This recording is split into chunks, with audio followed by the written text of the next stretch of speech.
We have a number of cities in the Phoenix area that are starting to see home prices come down. How much of this is directly related to the interest rates? Does this mean that there's a crash that's imminent? I'm going to tell you now, I don't believe so. And have property values gone down? Now, the reality is that we still do have a number of cities that are really hot, but those are starting to shrink. So let's take a look at some of the top cities and see which are seeing some of the most decline and which cities are still pretty hot. I'm Shawn Shackelton, your resource for all things real estate here in the Scottsdale and Phoenix market. Now, I feel like the talk around real estate across the whole US really has been about how inventory has started to increase, which in my opinion is a good thing. This is giving buyers more to choose from. However, this, coupled with high home prices and skyrocketing interest rates, has really put a pinch in the hose when it comes to demand, which is slowing things down. Now, first, I want to look at the overall Phoenix market using the report that I love, the Cromford Report. And we'll start by looking at the Cromford Market Index. And if you're new here, anything over 110 is a seller's market,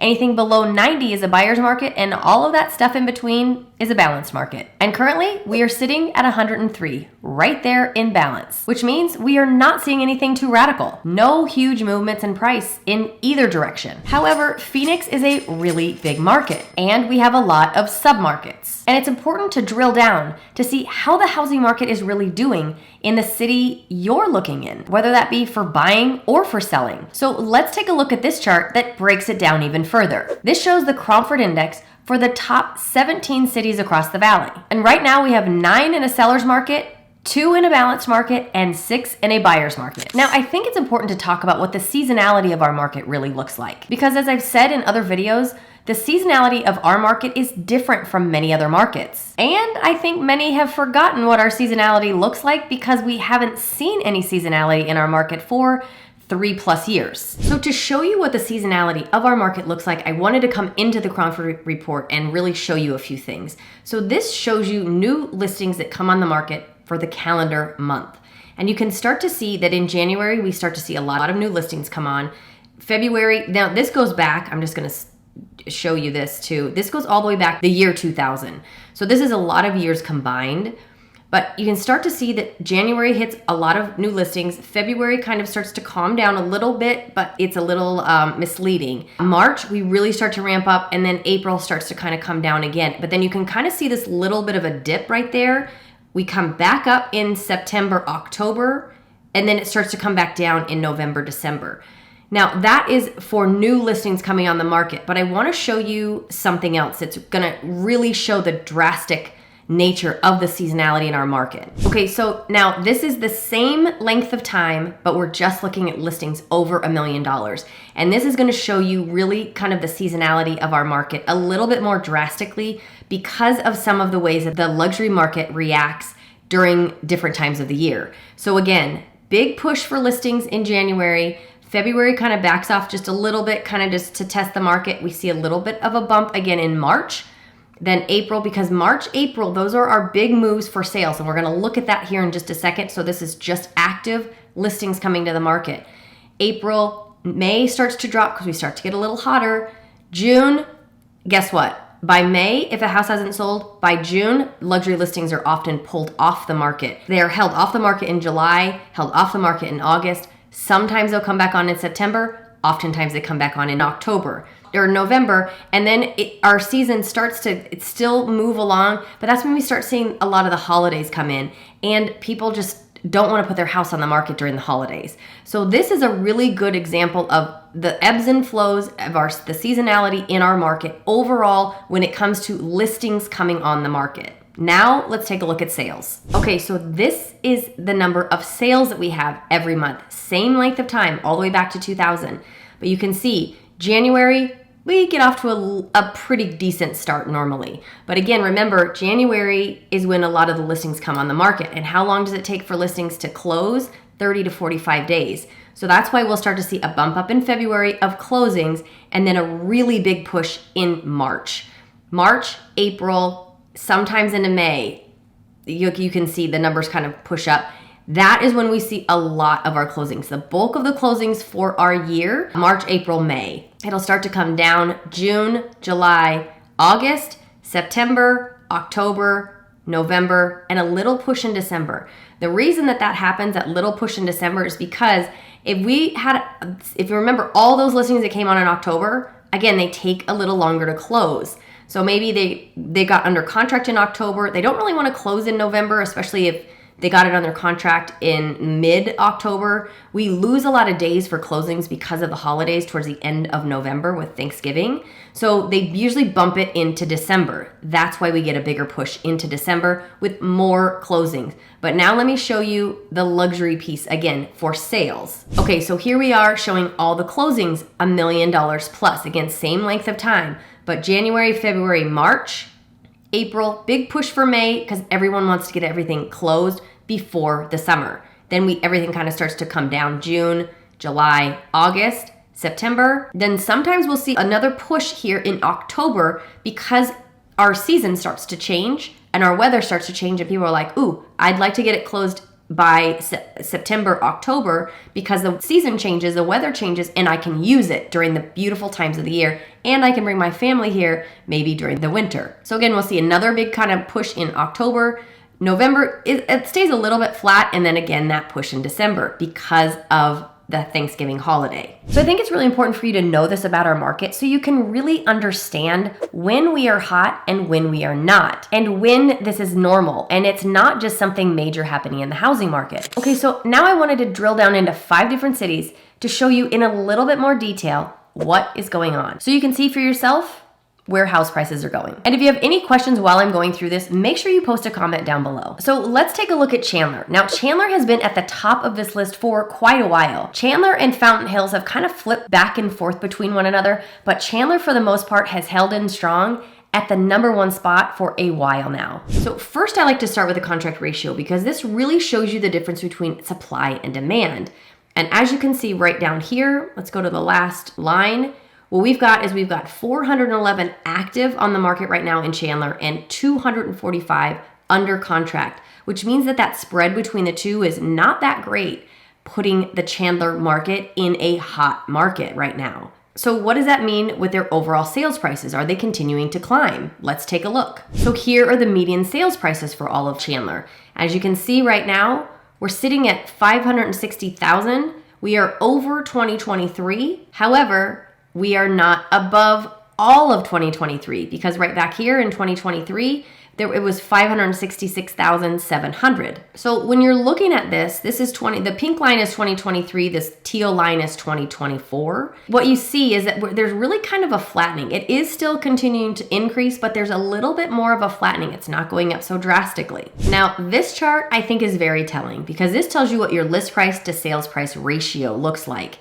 And as you can see, it has been as high as 103.9% of the list price is what these home sellers were getting. And right now we're looking at 98.4%. And this is just for Chandler. Now, the reason that Chandler has been such a hotspot is really because of employment. They have some huge employers in the Chandler area. Intel being one of them. They've got Avnet, Northrop Grumman, Wells Fargo, and Microchip Technology, just to name a few. And these are big employers. Chandler also has a great school district, and they are looked at as a safe place to live. All of these reasons are why Chandler has been kept in that hot spot for so long. Now let's take a look at Fountain Hills, because this one, like I said, has also been one of the top spots for a long time. Okay, so now let's take a look at the contract ratio for Fountain Hills. You can see over here that kind of historically the norm has been a little bit low. They're in kind of like a warm market usually, where they'll see, let's say, 403 homes on the market and they'll have 137 under contract. So just kind of, again, like that warm market. And then this is craziness. We're just going to bypass this because that's not normal. And as it stands right now, we're looking at Fountain Hills seeing 155 active on the market and 58 under contract. Now, it's not the best that it's ever been. That right now is for June, and that, if we look at the month or the week before, they had 163 on the market and they had 75 under contract. So the contract ratio was better even the week prior to this. And it just continues to kind of bump up and down. And it's not abnormal, again, to see Fountain Hills kind of see a lull in the summertime because there are so many people that go out there and buy second homes or vacation homes that, you know, they're not going to utilize maybe in the summertime. Now, as far as median sales prices for Fountain Hills, this is very interesting. This number is 2024, and it has been climbing. Now, it has been flat for quite a few weeks, relatively flat. But look at that climb right there. This is over 2023 pricing in Fountain Hills. The pink number is 2023. This is 2022. Now, here's another interesting thing. This is how drastic the price increases were in Fountain Hills. All these down here, these are 2018, 2019, and 2020. This is how flat the prices were out in Fountain Hills before everything went crazy. Now we're all the way up here. So Fountain Hills has seen significant price increases and price appreciation. And when we look at that list price to sales price for Fountain Hills alone, we're looking at about 97%. Again, these were some of the top. We were at 102.6. This looks like the same thing. So 102.6 was the max that anybody got out in Fountain Hills. Now, Fountain Hills has seen growth over the last few years, which has really given people more opportunity to take a look at Fountain Hills and fall in love with it. Known for its spectacular views and its proximity to Scottsdale, the sleepy town has really caught people's eyes when they're looking for new construction and luxury new construction. This town is also known as being very safe, as well as community-centric, which allows those people moving in to really have a sense of belonging. Now let's take a look at Scottsdale, which is sitting almost directly in the middle of this list of 17 major cities. And it is still in a seller's market. This city has been losing a few percentage points every single week through the month of June, but in May, we saw a few percentage point increases a few times. This all leads me back to that seasonality conversation that we had in the beginning, because Scottsdale is an area that has a lot of luxury homes and we'll see a lot of fluctuation in our overall inventory during the summer months. So we'll be really telling what happens in September and October of this year. Okay, so here is the contract ratio for Scottsdale alone. And again, as you can see, it's pretty normal for us to see those ebbs and flows. This really shows great seasonality as well right here, kind of the ups and downs. Again, bypass all this. Where are we right now? So as it stands right now, we are looking at 1,863 active homes on the market and 728 under contract. So our contract ratio, again, is sitting in that warm, still seller's market, but it's a mild seller's market. So here's our annual median sales prices. And again, this pink line is 2023. We kind of hung out right around in here, bumped up just a little bit, saw kind of not a lot of activity, not a lot of ups and downs early on in the year. And then we've seen a little bit of an uptick right here in our overall annual median sales prices in Scottsdale. Right now, we're at $1,080,000 for our median sales prices in all of Scottsdale. So we've increased a little bit, and we're looking at kind of the highest median sales price that we've had ever. But again, here's 2020. This shows you kind of the beginning of this. 2020 here, 2021, again, just that constant climb. Then 2022, again, that constant climb. Then we started to see right here, it just level out right there. And then we kind of stayed level. It came down in 2023. But here, this is an interesting thing. We've seen it grow a little bit, and then we've kind of just flattened out. Okay, so when we look at the sales price to list price ratio for the city of Scottsdale alone, we're looking at 96.9%. And this is a lot lower than some of the other cities we've just looked at that were in more of a seller's market than Scottsdale, because remember, Scottsdale is in a soft seller's market. So what we're seeing is some of these sellers are having to negotiate on their price a little bit more. They're also doing more price reductions in certain price points, because if the home is not 100% ready to go and with all of the finishes that a buyer wants, then the home is sitting on the market for a little bit longer, which is starting to throw some sellers. So when we start seeing headlines like prices reducing, all of that, that is usually because of this. Now, Scottsdale has long been a place that many people really want to live. It has a lot of great jobs, a lot of amazing golf, beautiful homes, top-ranking schools, is one of the safest cities in all of Phoenix, and is an ideal place for just about every age group. Now, it was once looked at as pretty much just a retirement location, but that is not the truth anymore. Next, I want to take a look at Paradise Valley, which is in a balanced market right now. But just as I said about Scottsdale, Paradise Valley is primarily luxury homes. So the number of luxury homes that come off the market in Paradise Valley is high, and the demand from buyers goes down in the summer because many of them are traveling or at another home somewhere else that's quite frankly not so hot. Now, does this mean that luxury homes do not sell in the summertime? Absolutely not. However, sometimes it's less, and it's to those buyers that are really in the market to buy and buy immediately. Okay, so here's the contract ratio for Paradise Valley. And again, as you can see these ebbs and flows showing the seasonality, some a little bit more drastic than others in some years. But we come all the way to the end down here, and we can see that right now in Paradise Valley, there are 187 active on the market, and there are 36 under contract. And this is putting them down in that cooler market, putting them in that balanced market. But again, remember, it's summertime and it's the luxury market. So that has a big impact on this. Okay, so here's the annual median sales price in Paradise Valley. Again, this teal line. We've seen some sporadicness right here earlier this year, a little bit of an increase, and now we're just kind of seeing this flattening. And as it stands right now, median sales price is $3,500,000. But just like we've kind of looked at a few other cities, you can see kind of this balanced pricing kind of going along, see all the increases. But down here, this is 18, 19, and 20. So this is where the home prices used to be in Paradise Valley, and this is where they are now. Okay, so when we look at the list price to sales price ratio in Paradise Valley, you're going to feel like this is a big difference, because right now we're looking at 93.6% from the list price to the sales price. But keep in mind that this is in the luxury price point. So our average price point in Paradise Valley is closer to that 3.5 million.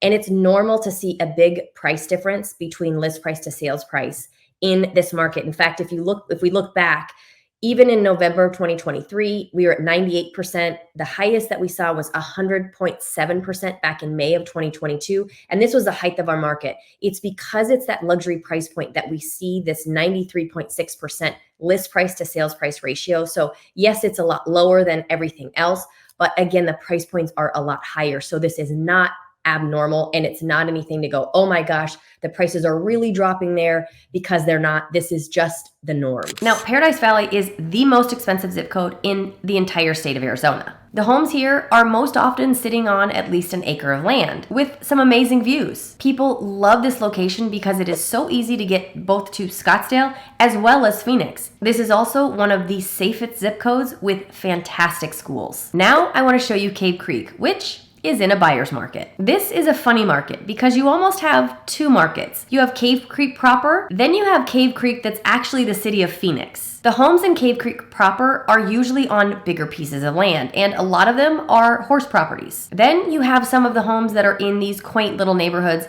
closer to the downtown Cave Creek area. The other part of Cave Creek is still very nice, but what you have there are a lot of different master plan communities. So here's the contract ratio for Cave Creek alone. And again, looking back towards history, you can see kind of where it bounced around. In Cave Creek, there are 220 homes on the market, and there are 52 under contract right now, which makes the contract ratio, puts it into a buyer's market. We just have a lot more supply than we have demand for this area. And when we start to look at the prices here in Cave Creek, this is the first one that I've shown you that we've started to see kind of a little bit of a decrease. Is it falling off a cliff? It is not. But we are seeing a decrease, a slight decrease in the overall pricing. Right now, the annual median sales price is sitting at $875,000. But you can see, even since the beginning of the year, we were really flat here in Cave Creek. We did see a little bit of an increase not long ago, but since then it has flattened, kind of come down and then gone flat again. And then when we take a look at the list price to sales price ratio, we are looking at 95.9% in Cave Creek. This is one of the lower ones we've looked at so far. And here's some of the highs, 103% back in March. This was the highest at 104.1. Cave Creek has been a popular place for people to live for a really long time. People love the feeling of living out a little bit further. This is a town where if you go to the downtown, you will really feel like you've stepped back in time. They really stick to their Western roots. And this is something that people love about this town. Now, when it comes to the cities at the bottom of this list, We've got cities like Queen Creek, Maricopa, and Buckeye. These are all in pretty significant buyer's markets right now, but it's important to understand why. These are all cities with a lot of new construction, so the resales are all competing with the new construction development. And for buyers, if you can buy new construction, they're going to opt for that route, especially when the new home construction companies are often offering rate buydowns, which just make those homes that much more affordable. Now, if you'd like to see some neighborhoods to avoid, make sure you take a look at this video. As always, I thank you for watching, and I'll see you next time.